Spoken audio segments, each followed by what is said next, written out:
Today on Ballistic BBQ, I'm going to be cooking up an iconic burger that was born in Florida, the Biff-Burger.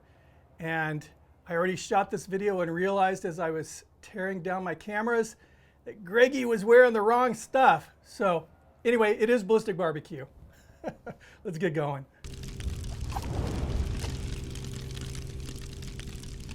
Biff-Burger was a popular burger chain that started out in Florida, and they kind of populated the southeast of the United States, and from what I have read, even moved up north towards the Canadian border. The last Biff-Burger closed December of 2021, and prior to that, in the 70s, they started kind of dropping off like flies because they lost their main investor. Reading a lot of the Yelp reviews and also looking at the menu of the location, was in St. Petersburg, Florida. I think the owner of that restaurant, because they weren't being held to any of the original standards, they kind of went rogue, and it looks like, I mean, they went berserk with their menu rather than just having a really simple menu like Biff-Burger did. And I guess the quality started to kind of diminish. So unfortunately, Biff-Burger is no longer, and that location, I think it was on 49th Street in St. Petersburg, Florida, it's going to be demolished. So bummer, but I found a website that's kind of preserved the memory of Biff-Burgers, kind of archived everything, and I got the recipe for the famous Biff-Burger sauce from that website. I'll have it linked down below. And this is a very unique burger. I think you guys are going to enjoy it. Let's start off with making the sauce. So in a small saucepan, I'm going to add some ketchup.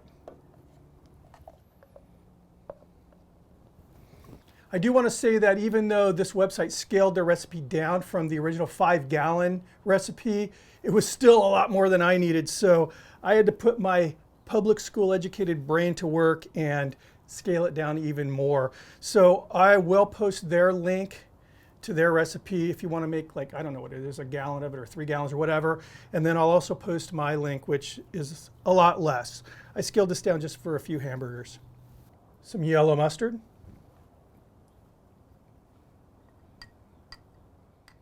Here's some salt and ground ginger. Then just a dash of liquid smoke. Give this a stir. Now, because this burger is actually dipped, the patty's dipped in the sauce, it was heated up. They had it right basically at the broiling station.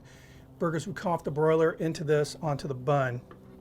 So I have it on a burner here. While this is heating up, let's form those burger patties. So for this video, I'm actually doing 2 burgers. I'm doing the Biff-Burger, the original Biff-Burger, and the Super Biff. And I don't know if the Super Biff was part of the opening menu, but I will say that they were serving this back in the day. And basically it's the Biff-Burger, but only it has, you know, lettuce, tomato, pickle, and onion on it. And cheese. So I have here a 1/4 pound of beef, which is what the Super Biff was. Now for this video, both of the burger patties are going to be 1/4 pound. And I know they did have a Biff-Burger that was a 1/4 pound as well. So I have my burger ring.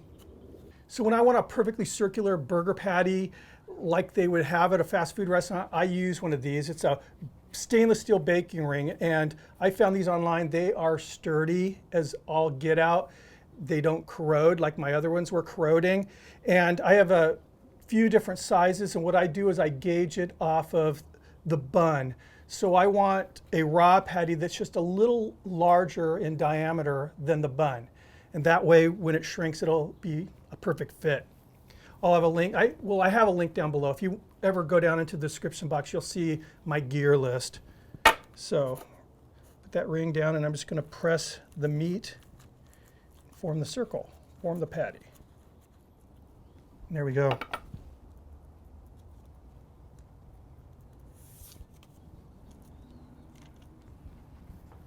All right, I'm just going to add a little bit of salt.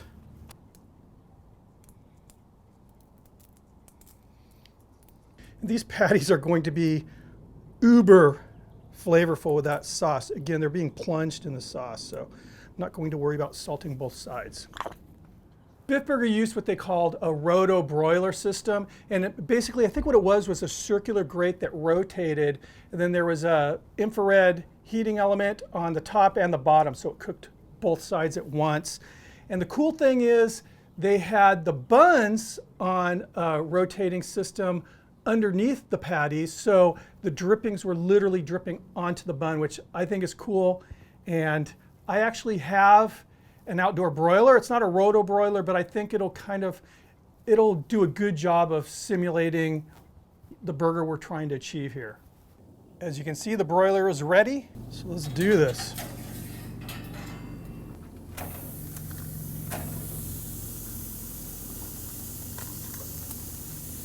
So go ahead and raise this. Now, out the drip pan, get a bun underneath each patty for the goodness to drip onto. Ooh, gorgeous. Look at those.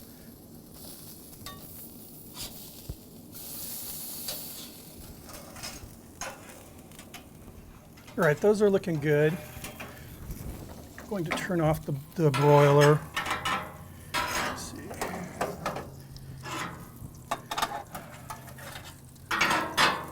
We did get some goodness on these buns here. Okay, for the Super Biff, and again, so we've got some good juices there. Lay down a little bit of lettuce, tomato, some onion. Dip that patty in the sauce. Some cheese on there. Crown it. The Biff-Burger, much simpler. Dip it in the sauce. Sauce smells really good. Put it on the bun. Crown it. Okay, now before I can present these burgers, I just realized old Grego screwed up. I forgot the pickles on the Super Biff. So let me fix the errors of my ways here. The error of my ways. There we go.